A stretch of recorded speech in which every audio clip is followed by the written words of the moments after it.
So, good evening, everybody, and welcome to this episode of MindSpace with Professor Dr. Aseem Parekh. And first of all, I'd like to apologize to the viewers for the delay in starting. Um, so, this is a continuation of the last MindSpace episode where we spoke about dreams.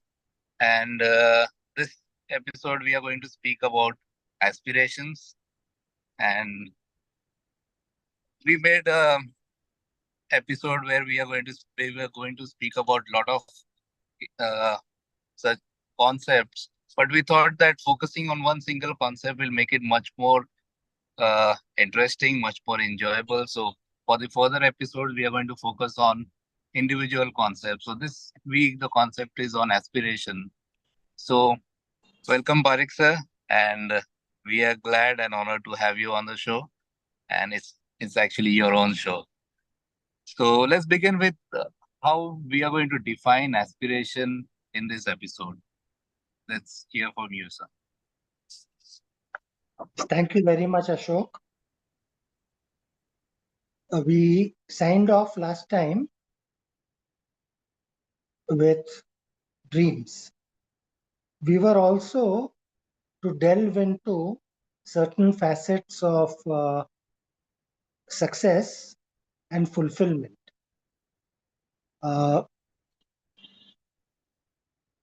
thought that perhaps aspirations would cover both success, fulfillment, and it's the next logical event which takes place in human life after dreams. So Right. what is it to aspire? To aspire is to have an ambition. To aspire is to want very badly something, some goal, some concept, some creation one would like to see.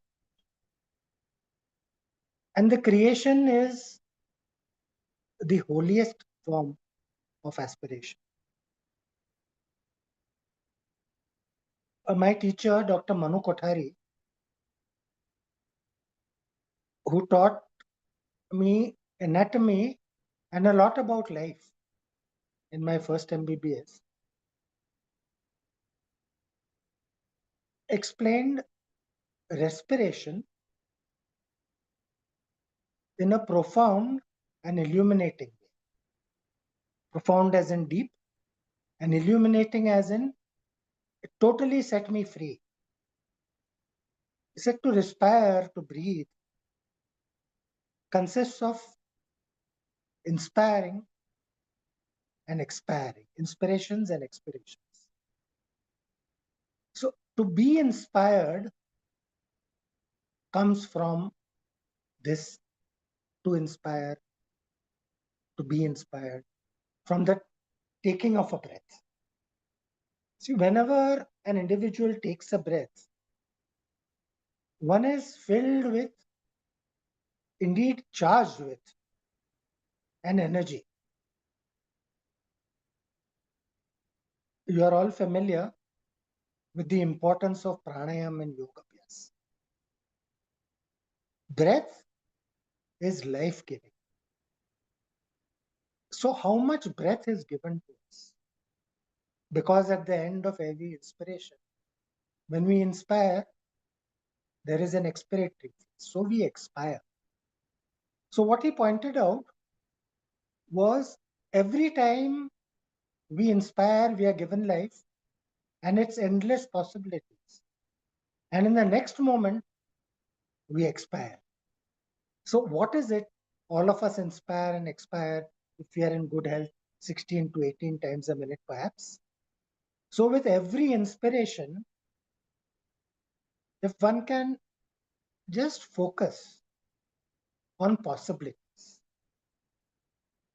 'When one is out of breath, To take a breath requires effort. To expire or to release that breath is effortless. So there will come a time when each and every one of us, regardless, will expire for the last time.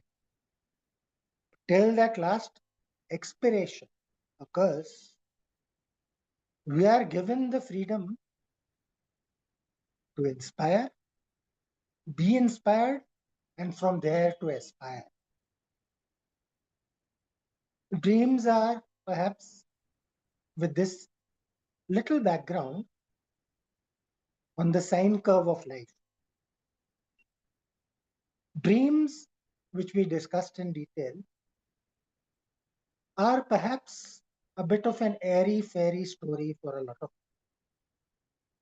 Nothing really materializes. Nothing really happens. Aspirations take place in the cold, hard light of day. It is much more frightening to deal constructively with an aspiration than it is to move on from a dream.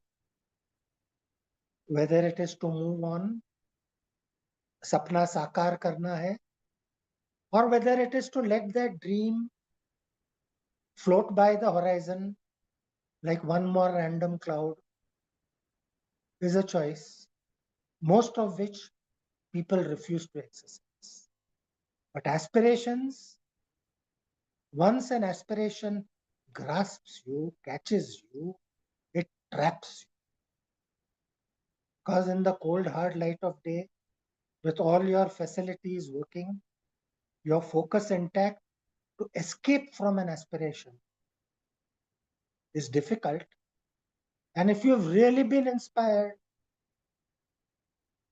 I would say it is not possible. For what happens in the morning? The night is past. The morning, as described by A.E. Houseman, how clear, how lovely, bright those beams of morning play.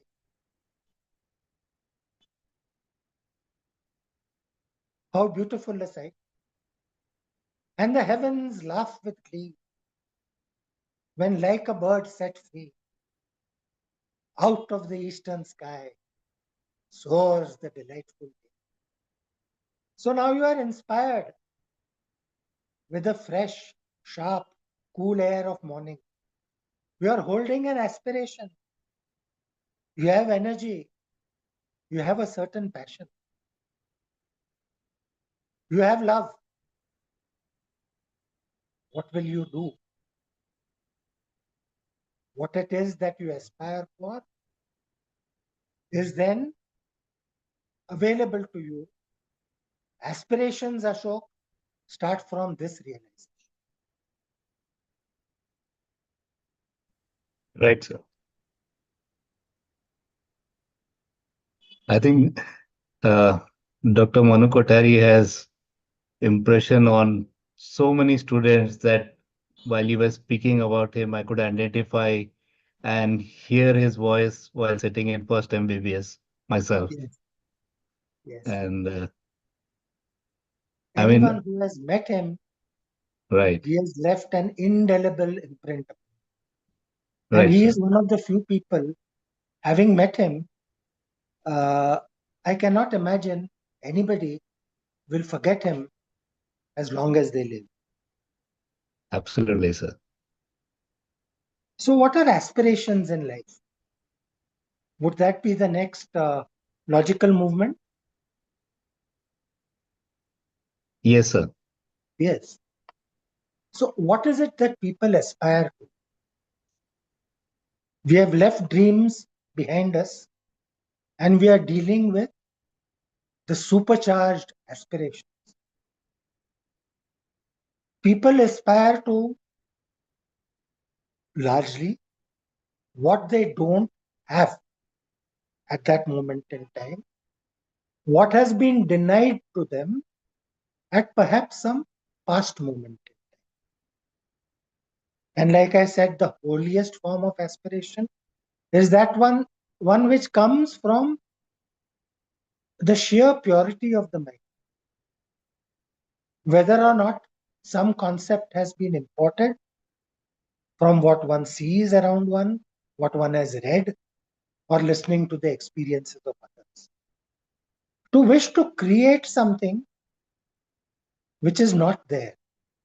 We have dealt with creation in the past, because if you start with something, you are changing that. No matter how much better you make it, how advanced you make it, how different you make it, but you are still changing something which is there.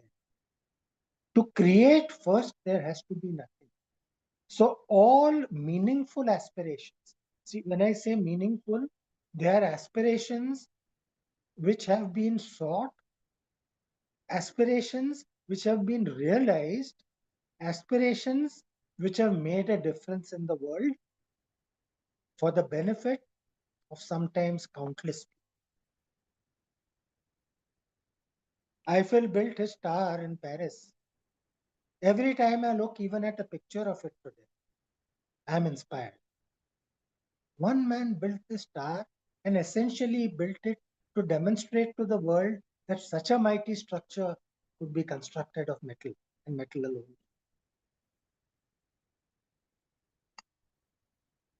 Are aspirations legitimate? All pure aspirations are by their very nature legitimate. Because no pure aspiration will take form in the mind and generate the kind of energy, power, the kind of feeling that I want to see this through. I want to see this. Right now it occurs, it exists only in my imagination. I want it out there.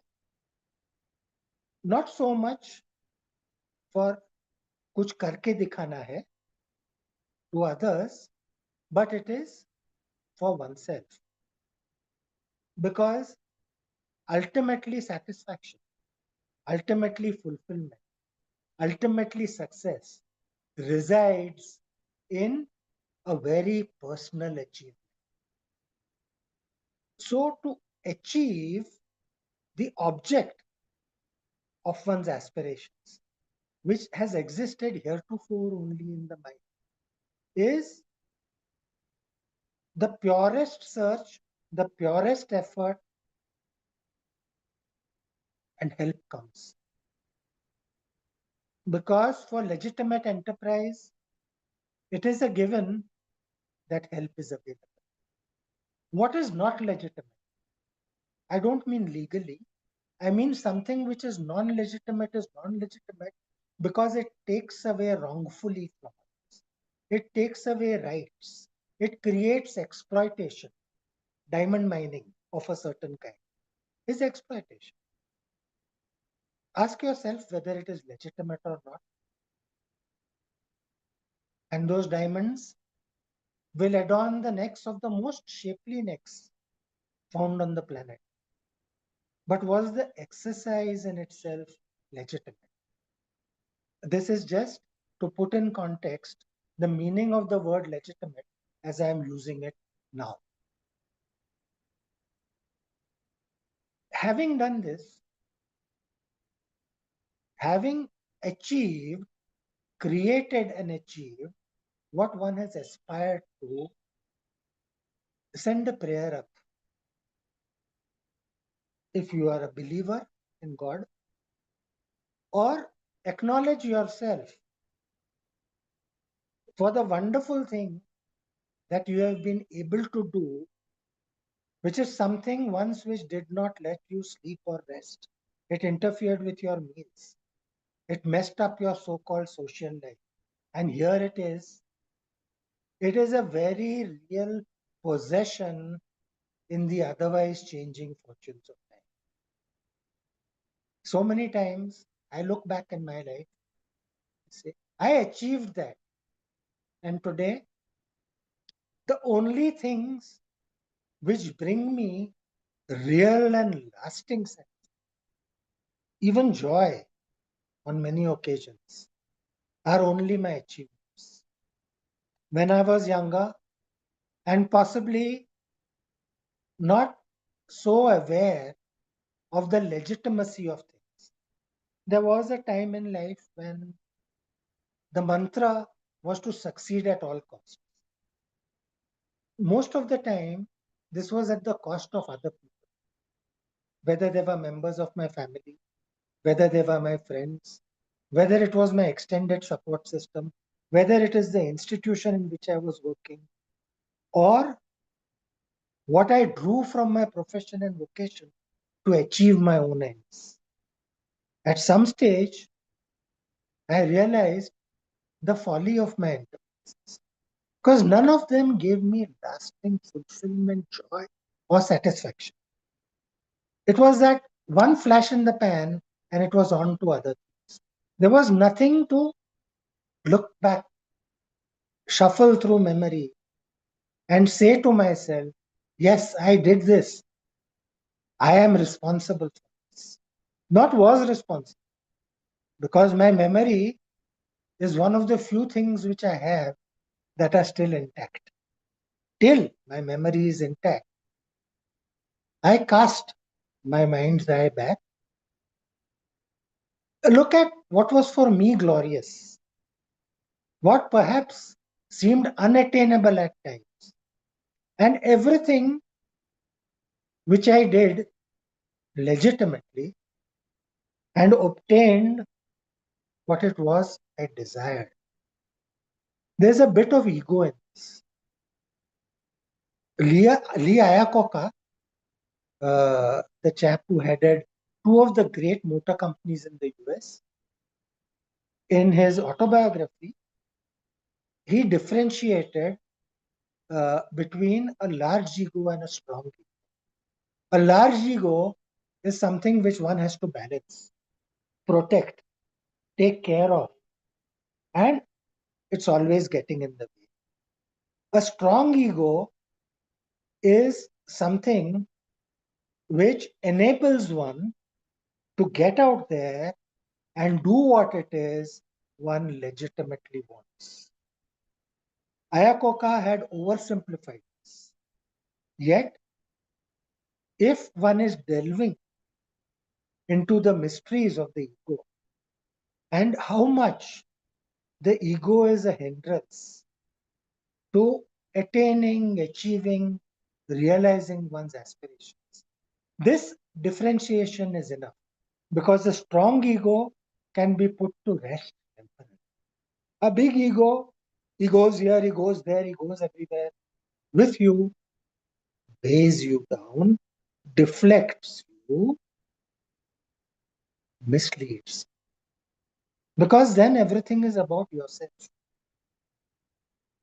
My daughter used to tell me, she is no more with us, but she was an excellent chaperone for the years we spent together. She would always tell me, Papa, it's not all about yourself. Whenever I would get a little swollen headed, I would get too full of myself. Yes, I am guilty of being in that particular way at times. And the moment she would tell me, it's not all about yourself, immediately I would be grounded.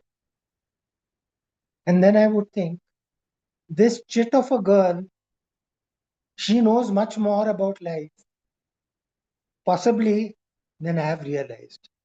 I am giving you this just one example of how people we overlook for the most part, we take for granted for the most part, are able to provide us insights into ourselves and our aspirations, how we need to remain grounded, and how we need never to give up. Yes, Ashok. Yes, sir. So I think we covered a lot of points in terms of defining and going in depth of aspirations. One question remains. I mean, it's a fine distinction on how we differentiate between aspirations, goals, ambitions, and of course, dreams we have covered, but still, there's a difference between these four entities. So, how will you put them across? How will you define or distinct them? Would you repeat the four entities for me, Ashok?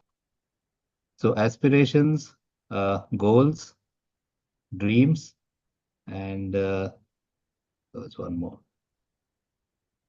Shall we Aspirations, start with these three? goals, dreams. Shall we start with these three? Yes, sir. A goal, Yes, sir. by its very nature, is finite. For a footballer, it is to get the ball into that net. The moment that is done, finiteness of the universe manifests. All goals are, by definition, finite. There is an aim, perhaps. There is an aim which becomes a goal.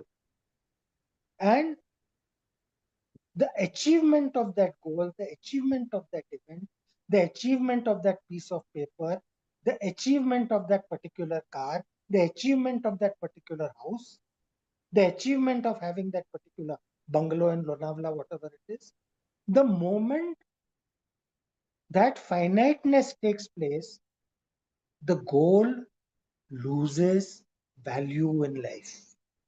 A goal remains valuable only till such time as it is attained. The other is ambition. Ambition is somewhat removed from a goal. Ambition is, in a way, something which has to be ongoing, but which does not essentially change. Because in ambition, one has to be clear about ambition. It has to be stated to oneself. It has to be marked in inches or centimeters. Its depth has to be measured. All this, you preordain it for yourself. I have an ambition to be a neurosurgeon. So I do whatever it takes. I go through whatever motions are already in place in a particular system. And at some stage, by dint of my work, I realize my ambition. For the most part, goals and ambitions come from the outside.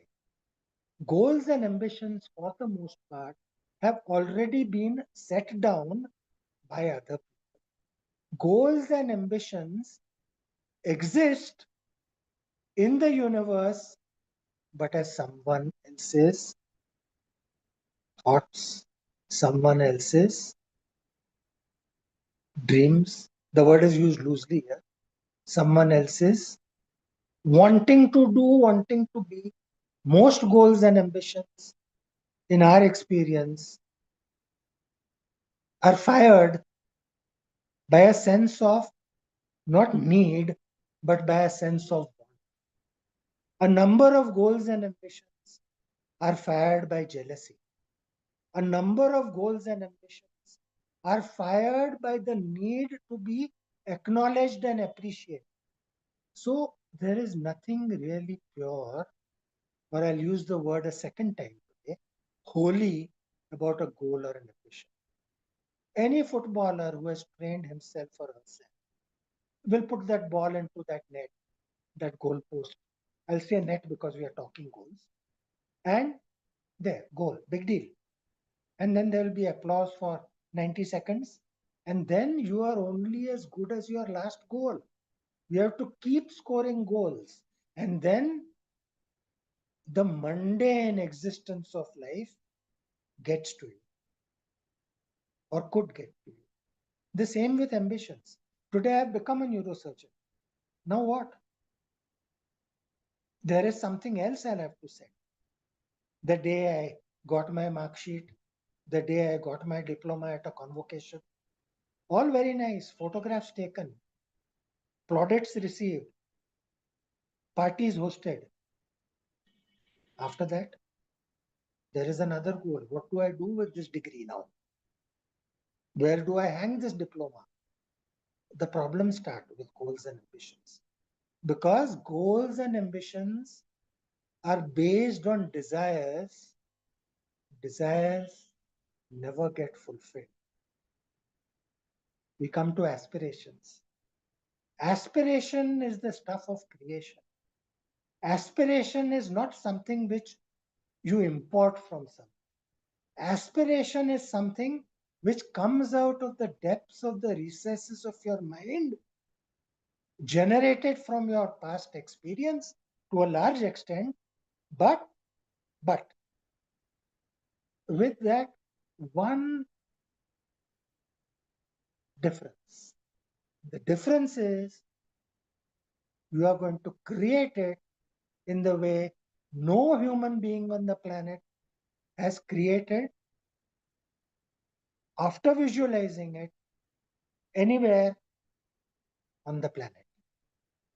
Look at cathedrals. I find cathedrals beautiful. Every cathedral is beautiful, but every cathedral is different because I love railway stations, the ones which were built in the last century, early in the last century. Every station is amazing. It is just the brilliance of what was conceived in the mind of one man, the designer or the architect, and was seen through to fruition and actually be there out in the universe for her or him to look at and feel. If it wasn't for me, this would not. So, and a railway station, a cathedral, go on. See, a lot of these constructs, they serve the greater good. There is no selfishness in aspiration because aspiration is legitimate. There is no selfishness in aspiration because aspiration is based on selflessness. It is not about me. Aspiration is much misunderstood. My aspirations are not about me. My aspirations are how I would manifest so I can leave something lasting. Aspirations are a source where I will be the one person who is able to acknowledge the greatness which is there in all humans because I have realized it in the achievement of my aspiration. So, goals, ambitions are important, but they are the stuff which is for people who are not willing to look beyond the obvious. A degree in neurosurgery is a very obvious thing. Getting a ball into a net is a very obvious thing. But aspiration, creation, the kind of solitary work, focus, self denial, and even sacrifice which goes into realizing an aspiration removes it to that state of purity and state of holiness which can never be found in goals and ambitions. If you wish to be fulfilled in life, it was about success and fulfillment also. Aspire, you will be fulfilled. If you wish to taste success, taste a success which you have. Aspire. This is what aspiration. Aspiration is about yourself, not like my daughter used to say. It is about myself, but it is not all about myself. It is, in a way, my aspirations realized will form the basis of my legacy, for whatever happens later. Right, sir. So with this premise, I mean, if you can share what were your early aspirations and how they changed over time.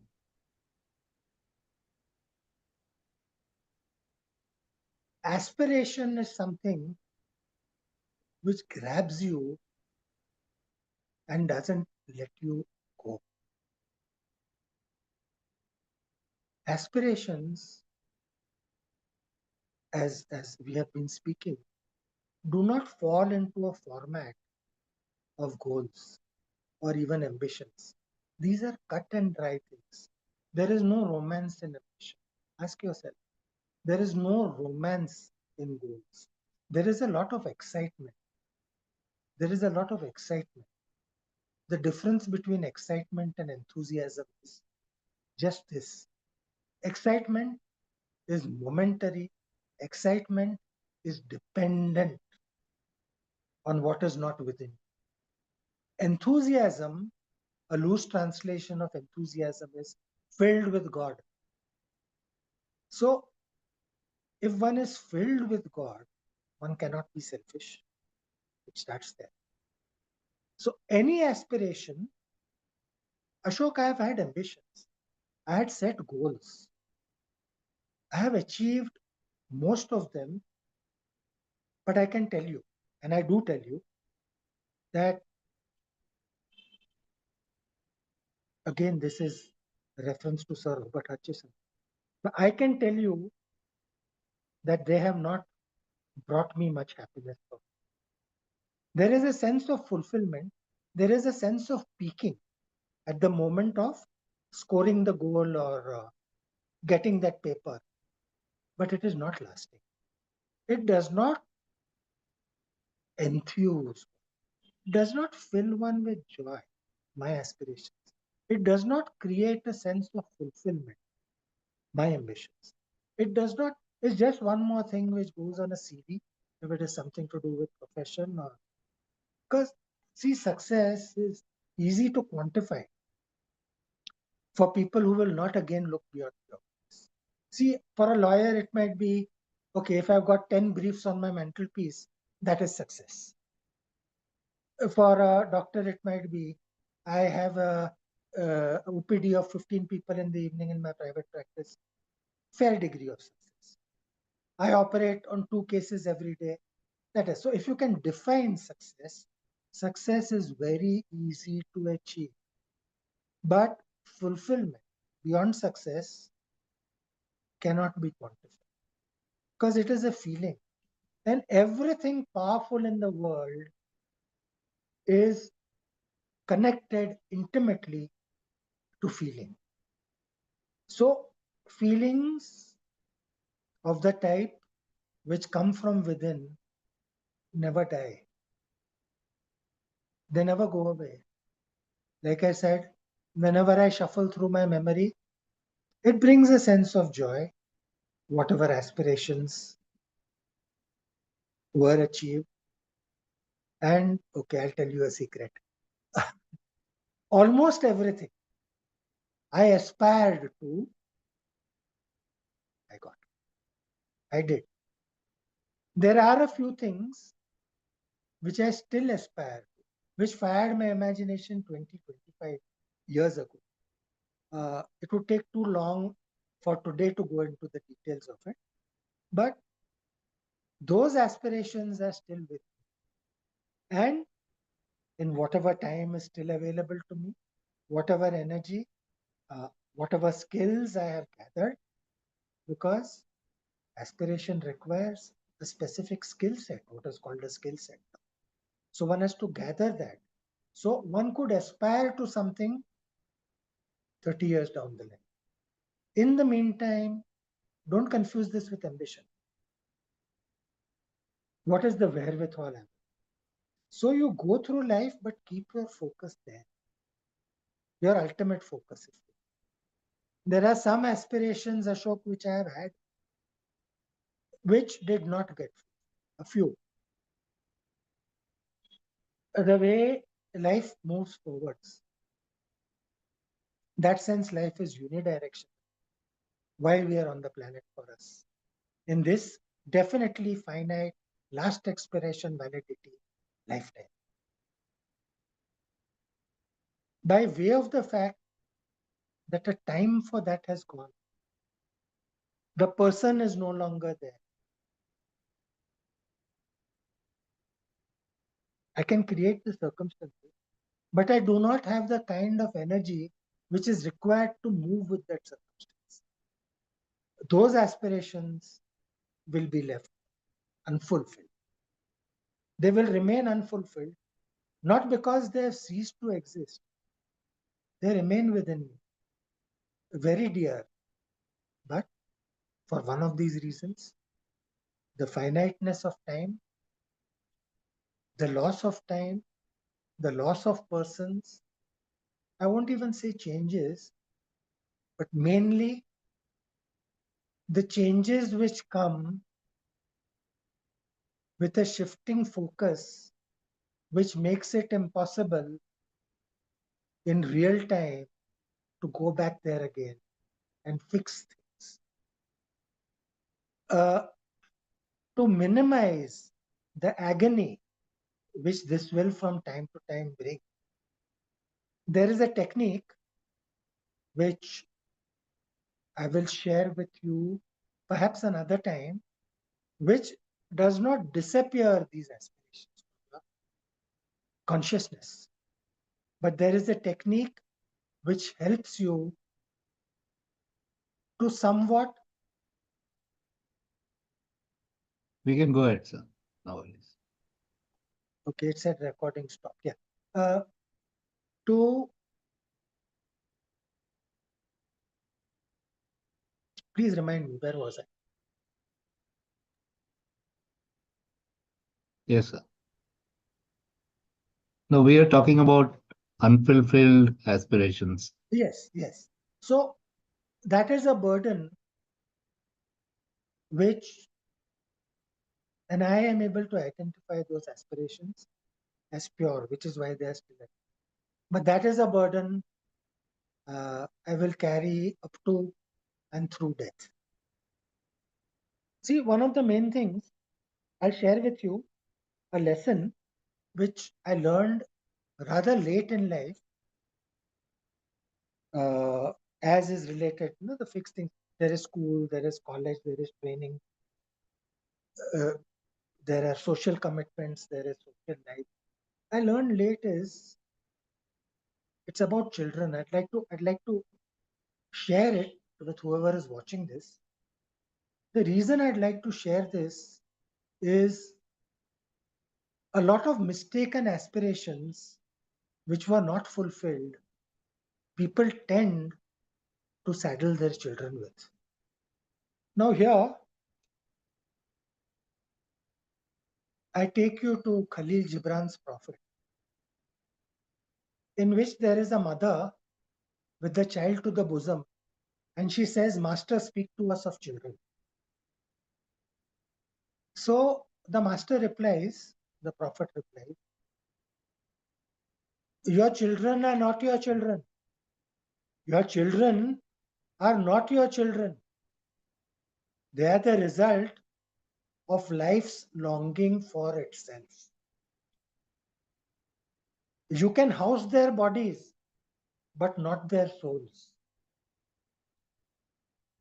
Some of my greatest mistakes have been in relation to my child. And the reason is I had not internalized this lesson. Leave everything aside, ambitions, goals, aspirations, and listen. Their souls live in tomorrow. And tomorrow is not a land which you can even visit in your dreams. And my daughter used to say, Papa, it's not all about yourself. Even then, I was not able to internalize the meaning of the Prophet's immortalities, Khalil Gibran's immortalities. You can house their bodies, but not their soul. Do not load your unfulfilled ambitions, your unfulfilled, unrealized goals, and certainly not your aspirations on your children in the frail hope that they will live it out. For they have their lives. Yes, it was all about me. I lived my life. And there I made the mistake. It is easy to read. I consider myself reasonably well. It is easy to read words on paper and understand them. But the reality of those words manifests only with the experience. And having experience, one learns that certain things will never leave the consciousness, but they are to be left behind. Left behind, not thrown out. They have to be left behind. Otherwise, they will make your life in the present utterly miserable. I would say unlivable. Because the main benefit of experience is not to get on with the rest of it. He's a very experienced surgeon. He's a very experienced advocate. The main function of experience for a human being is to realize, having realized experience, I don't say internalize it, although willy-nilly it gets internalized, to realize one's own life. It helps to examine your own. In examining your own life, this is part of the method I told you. Very briefly, when you examine your own life, you realize what is the true meaning of mistake. When you realize the true meaning of mistake, it becomes abundantly clear that all mistakes cannot be rectified. For the simple reason that mistakes occurring in the present, usually the ego gets in the way of rectifying. Mistakes made in the past, you cannot revisit the past. This is the reason why guilt is also pointless. This is very difficult to deal with this, what I just said. Guilt is inappropriate in life because guilt is of things past. No matter how many times you revisit the past, you can't change anything. So don't be tied down by guilt. Don't be bogged down by aspirations which did not materialize. Stay with what you have. Do not kill yourself in the present because of what happened to you in the past. Fresh aspirations will manifest. They have to manifest because if you are alive, there is no way in which you cannot continue to inspire. Until you continue to inspire, aspirations will manifest. Till you continue to inspire, your only duty to yourself is to move in the direction of fulfilling your own aspirations. Out of this comes a degree of fearlessness. And what is this fearlessness? Not, okay, bring it on, I'll handle it. No. It is that no matter how much one changes something or attempts to change something, its original shape may be changed, even its form might be changed. You boil water, you get steam. You compress nitrogen, I suppose you get liquid. So the tattva, its itness remains. So forget about wanting to change things. Deal in your own magnificent reality of being able to create things. And that is the realm in which aspirations lie. Right, sir. I mean, we touched upon so many things during that last, I think, 10 minutes. And there are quite a few questions regarding that, but I think each of them will take a lot of in-depth, I think, thought process. So one of the simpler questions, let's go on that. Yes. Uh, what are the roles mentors play in getting aspirations? I mean, inspiration on one hand and aspiring you to achieve, I mean, more. So do you have any mentors who aspired you, or do you as a mentor do that? Right. Ashok, much rubbish has been spoken about mentors and mentorship. Mentors and mentorship has now become current usage for the topics of seminars. They set up systems in hierarchies where mentors will mentor. Now, the first thing to appreciate is the difference between imitation and emulation. The human tendency is when one is attracted by something which one would want or have an ambition for. Most human beings are looking for a blueprint.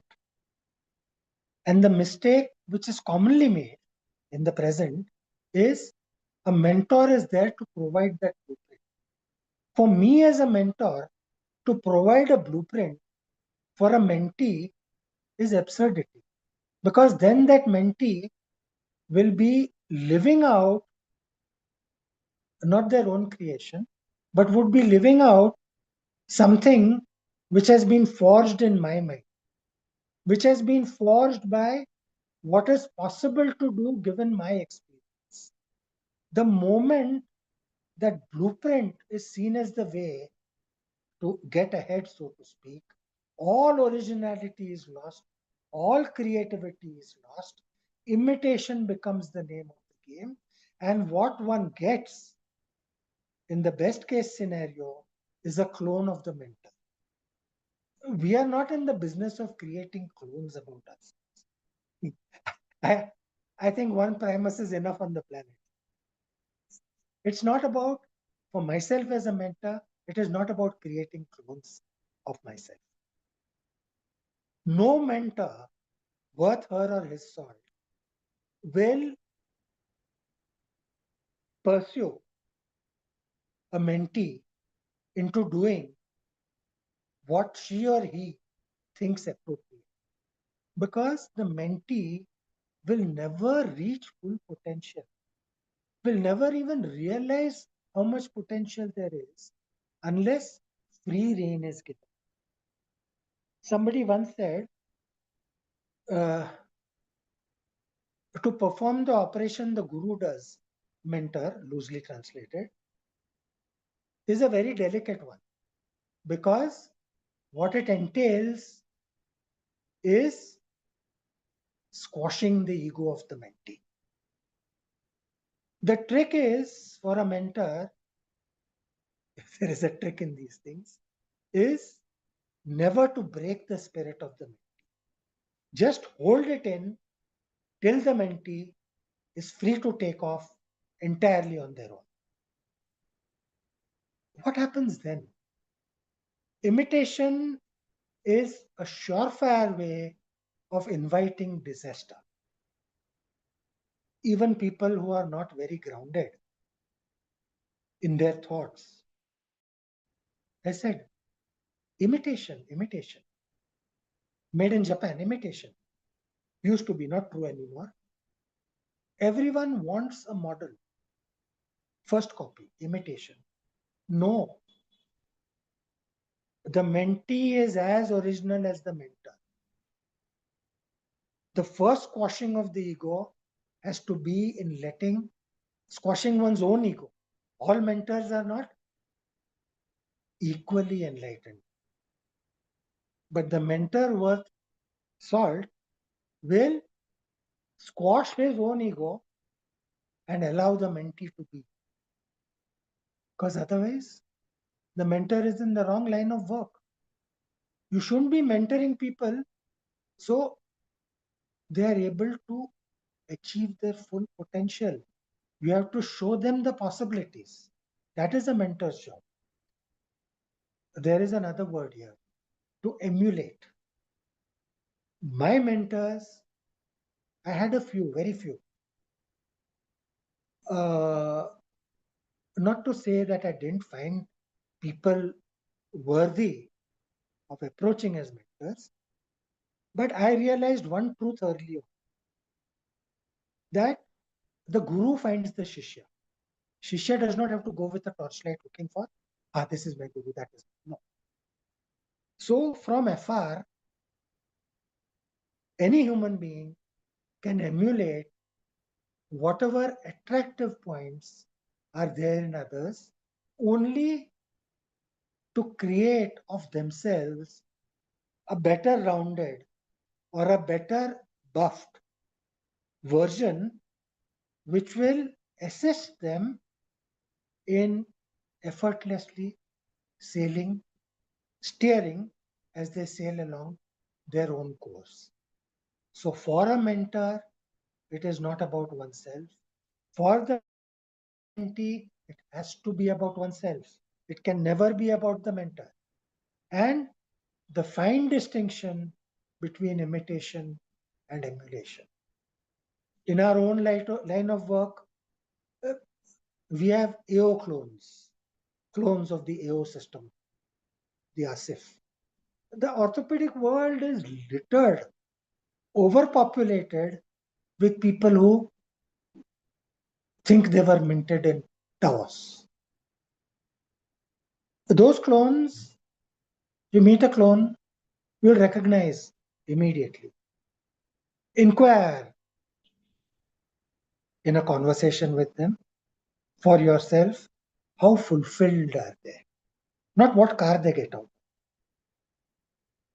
not whether they travel business class or not. How fulfilled are they? Why do they keep going back to Davos? By no means do I speak about everybody who's versed in the AO system, but I speak of the innumerable AO clones who worship other human beings. Ashok, you and I, as human beings, are not here to worship other human beings. If one feels the need to worship, God is there. What is the ultimate aspiration? I've cleared as much as I could about your specific question. What else is there? What is the ultimate aspiration? The ultimate aspiration, halt. Now pause and think. At some stage, people go searching for themselves.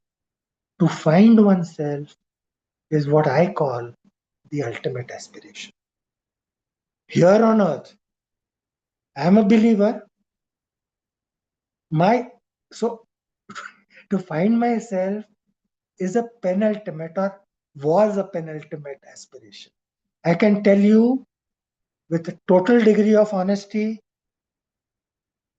that to a large extent, I found myself to the extent I require to move on whatever is worthwhile in my life. I found myself, but that search never ends. That is an aspiration which will end only the day I breathe my last, I expire finally. So it is the penultimate aspiration. For me, the ultimate aspiration is to attain Godhood. For any believer in any faith, the ultimate aspiration can only be one. Ultimately, your sheesh will lie in Prabhu Charan or the equivalent language in any other faith. So people go looking for themselves. They can't find themselves. Here I am. How difficult is it to find yourself? No. They have spent time with goals, achieved them, ambitions, achieved them. Then they find a lack of fulfillment, a lack of joy, a lack of a cistern inside which they can draw on for ongoing energy, the self creation of passion which never stops. And then they go looking for themselves. Some go to the Himalayas, some go to ashrams, some join courses. There is a course on fulfillment, I was told. I delivered a lecture at the JJ on fulfillment. Somebody asked me, have you done the courses? No.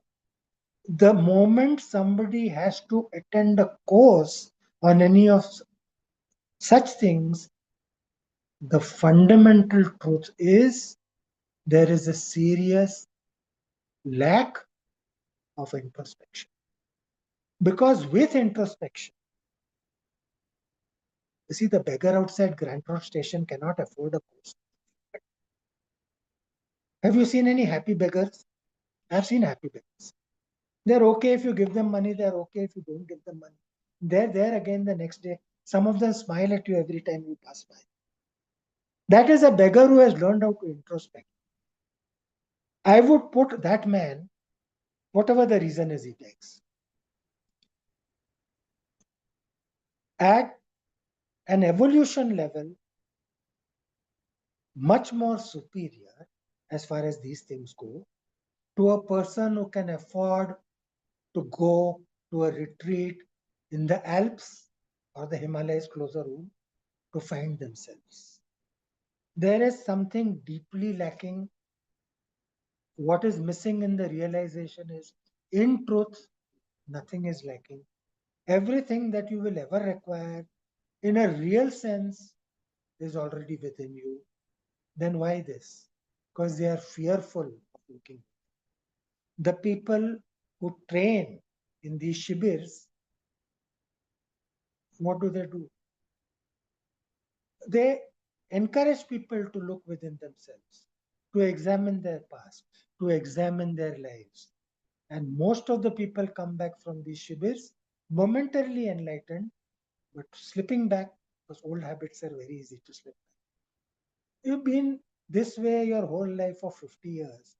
5 days in the Himalayas, what difference is it going to make? Any difference you can make is going to be here, in this room, in this house, in this city, and just now. If I cannot make that difference just now, if I cannot set in for myself, set in place a plan of how I'm going to do it immediately and be charged by it, it is not going to happen to me in any other geographical location, in the presence of any other person. Not today, not tomorrow, not. When I spoke about a fearlessness, the fearlessness now is one which has been reached by not being afraid to look at all the rubbish which is within. Because once one looks at the rubbish which is within, take it out and throw it out. It doesn't belong in you. The day you take a stand, this doesn't belong in you.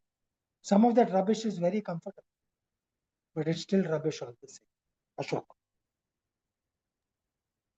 I think what you said right now is more aspirations look like more search for comfort, where people find comfort in mentorship, people find comfort in a group, people find comfort in a concept, people find comfort in going to the shivers.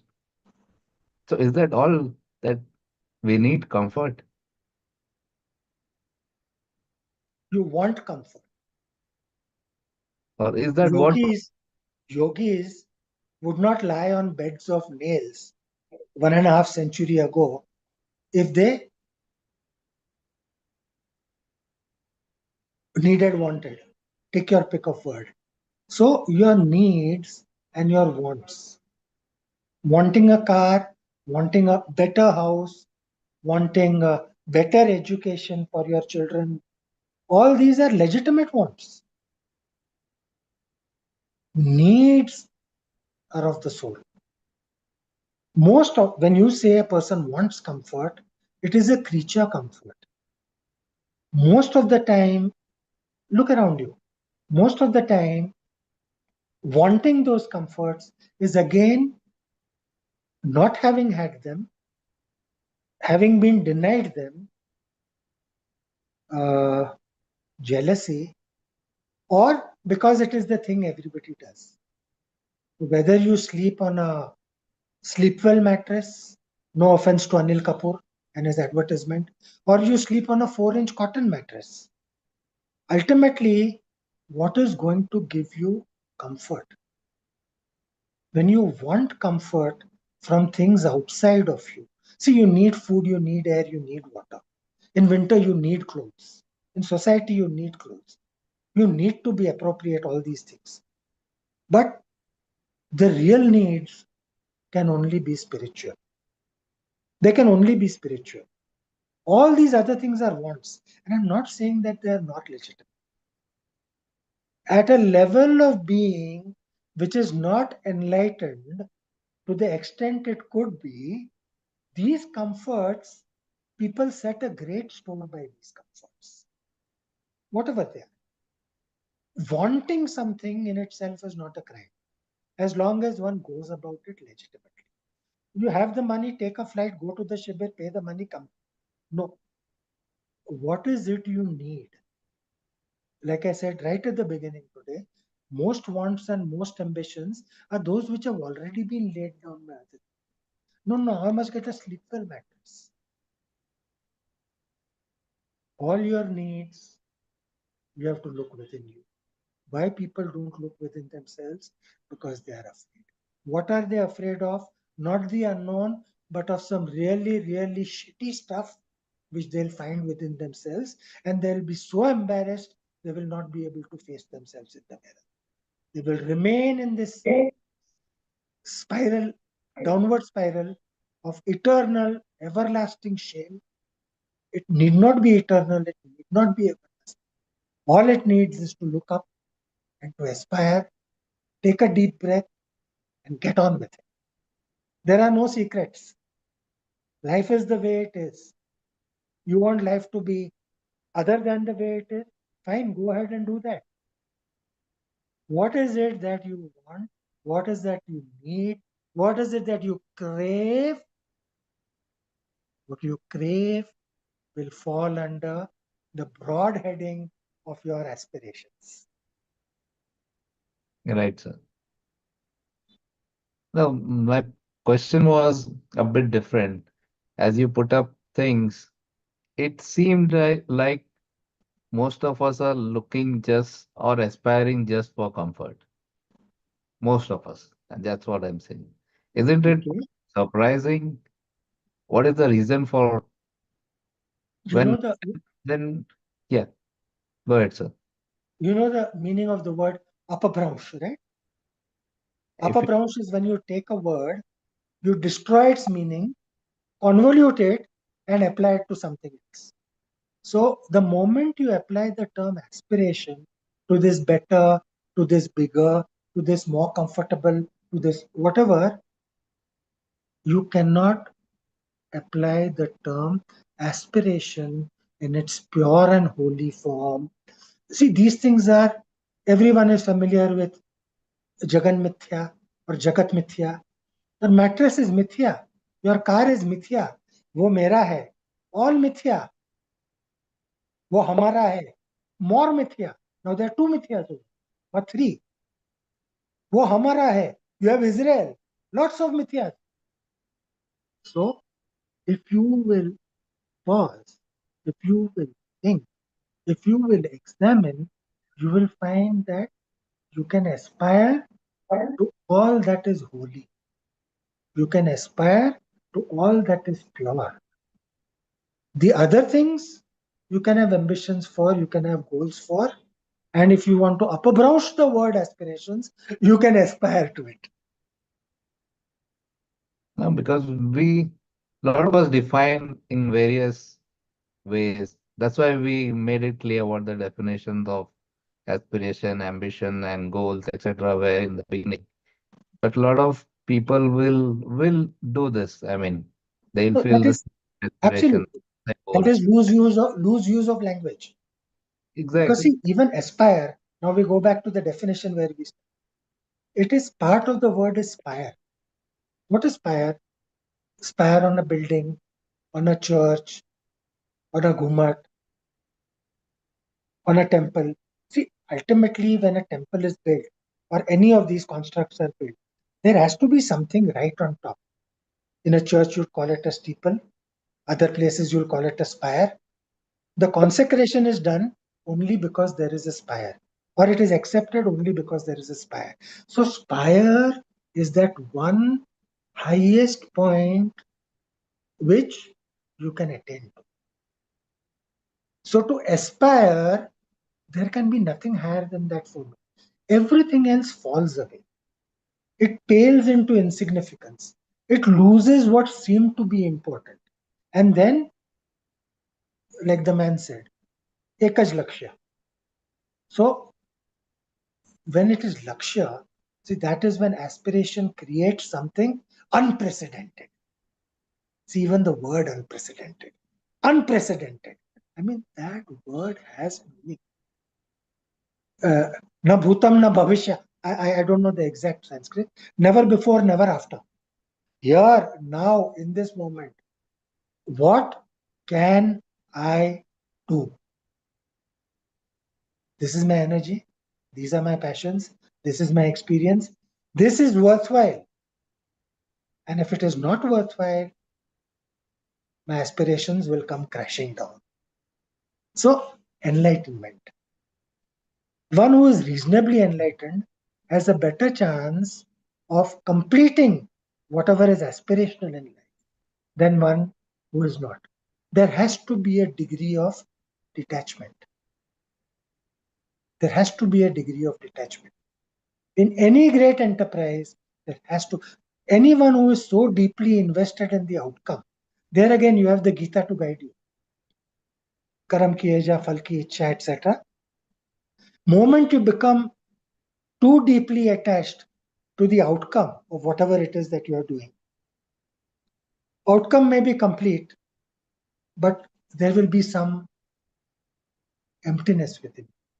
There will be some unfulfilled space. See, empty, full, unfulfilled space within. So the one way you could guard against this is live fully, but maintain a healthy detachment. Otherwise, along with that aspiration and Ayokaka's strong ego and big ego rather, you will also crash into the ground. So does that mean we should not fulfill our aspirations? And aspiration is more of a journey than a destination? No, I don't say you shall not or you will not fulfill your aspirations. If you have a legitimate aspiration, I pray for you that your aspiration be fulfilled. I am just saying be sufficiently detached for whatever reason you are not able to realize that aspiration. Don't die within yourself. It's not worth it. Right. There is always something else. As long as you are inspiring, there will always be something else. Don't give up. So again, don't give up. So next question is some when to let go of an aspiration? When do you decide to let go of it? Listen carefully, Ashok. Yes. You will know. You will know. When you know that a legitimate aspiration, something you put a lot of effort into, all your energy into, sacrificed, but at some stage, you will know that this is not going to come to fruition, not for any other reason, except I was not able to do it. I go back and examine. Perhaps I did some inappropriate things on my way to realizing my aspiration. Because of that, today I will know this is not going to be fulfilled. And do I keep on flogging that dead horse or do I move on from it? Everybody knows You don't have to be terribly enlightened, which I have nothing against people who are enlightened. You don't have to be terribly enlightened to know when to give up.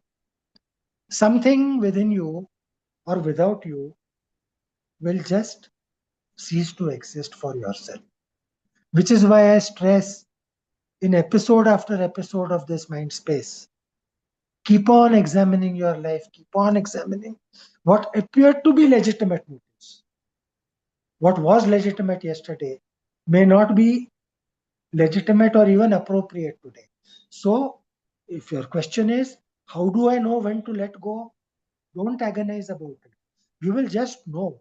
What you need at that time is your belief in yourself, your strength, not about लोगा क्या कहेंगे इतना time किया और छोड़ दिया and तक आया और छोड़ no you will know this is not worthy of me or I am not worthy of it. Part ways. Don't agonize yourself on the question, how will I know? The fear is because I might be wasting more time on this. It is probably not going to. So the moment I start assigning doubts based on my reasoning, reality begins to elude. Because in reality, completion or non-completion of my given aspiration is continuing. It doesn't stop. Inspiration and expiration don't stop. The moment they stop, it's game over. So don't agonize too much about what is not working. You will know, you will realize this is not working. This is not only about aspirations, it's about everything that you do. That time, have the courage to let go. Courage is something which the vast majority of human beings are deficient in. And they are only deficient because they are not able to get it out and manifest it. Why? Because they don't believe in themselves. They're too busy playing the imitation game. So the short answer to your question is don't agonize too much. When it is time to give up on something, you will know. At that time, are you going to allow any nonsense factors to impede your process of giving up? That is the only real danger which you have to address. Right. So one last question, sir. Um, what is one of your most difficult aspirations that you have set forth and undertaken, whether fulfilled or not, doesn't matter, but what is one of your own most difficult aspirations? You mean in fact and in reality? In my Yes, reality? yes, sir. Ashok, you will kindly excuse me if I do not answer that one question. Sure, sir. It's uncomfortable, and at this point in time, I do not have that degree of fearlessness to share it on an open forum. Right. So please respect that. Thank you. There is one more question in terms of what is a realistic aspiration and what is an idealistic aspiration? How do you work Okay. that? Yeah. Uh, all aspirations at some point in their genesis, before it is put into play, have to bear the stamp of realism. You use the word idealism. You are familiar, of course, with the meaning of the word ideal. The word ideal means that which cannot be attained or had. So anything that is idealistic, again, if you're going to use the language correctly, anything that is ideal in this world is not full because it is unattainable. So don't waste time on idealism. Don't waste time. Time is precious. Don't waste time on what you have chosen to call idealistic aspiration. Take your aspiration. If it can bear the stamp of realism, that is a legitimate aspiration. An idealistic aspiration is irrational simply because it will never ever see the cold, hard light of day and will never pass the test of rationality as applied. So, will the question of know thyself fall into idealistic or realistic? Say again, please. So, like we discussed a short time back, where you were talking about knowing yourself, introspecting. So, will that aspiration of knowing myself or know thyself fall into realistic or idealistic? Will it get fulfilled or will it remain unattainable? Insofar as realism is concerned, to identify whether anything is realistic or not, only the truth has to be told. Again, something which requires courage. So, when one looks within oneself, knows oneself is far big step. One looks within oneself, then one is immersed in the realm of realism. Because within oneself, there are no fantasies. Fantasies are all around us. Fantasies are around us.